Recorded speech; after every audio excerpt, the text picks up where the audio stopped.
ফালাকাটা ব্লকের গোয়াবরনগর অঞ্চলে 13/169 নম্বর বুথে তৃণমূল ছেড়ে বিজেপিতে যোগদান করল 13টি পরিবার। যোগদানকারীদের হাতে দলীয় পতাকা তুলে দিলেন ফালাকাটার বিধায়ক দীপক বর্মন। এছাড়া উপস্থিত ছিলেন 4 নম্বর মণ্ডল সভাপতি ফণীভূষণ রায়, মণ্ডলের সাধারণ সম্পাদক মাখন রায়, ছিলেন অঞ্চল প্রমুখ দুলাল রায় সহ বিজেপির অন্যান্য নেতৃত্বরা। শুক্রবার রাতে বিজেপির পক্ষ থেকে গোয়াবরনগর অঞ্চলে 13/169 নম্বর বুথে আয়োজন করা হয়েছিল একটি যোগদান সভার। ওই যোগদান সভায় 13টি পরিবার তৃণমূল ছেড়ে বিজেপিতে যোগদান করেন বলে দাবি। এদিন যোগদানকারীদের হাতে দলীয় পতাকা তুলে দেন বিধায়ক দীপক বর্মন সহ অন্যান্য দলীয় নেতাকর্মীরা। এই বিষয়ে ফালাকাটার বিধায়ক দীপক বর্মন বলেন, তৃণমূল কংগ্রেস পরিচালিত সরকারের দুর্নীতিতে বীতশ্রদ্ধ মানুষ, তাই প্রধানমন্ত্রী নরেন্দ্র মোদীর হাত শক্ত করতে তৃণমূল ছেড়ে 13টি পরিবার বিজেপিতে যোগ দেন।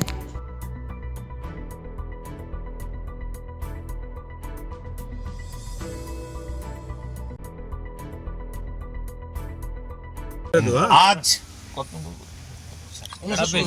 169 নম্বর বুথে আমাদের 13টি পরিবার তৃণমূল কংগ্রেসের দুর্নীতি, স্বজনপোষণ, তোষণ এবং অনুন্নয়নের প্রতিবাদে তৃণমূল কংগ্রেস ছেড়ে বিজেপিতে যোগদান করলেন।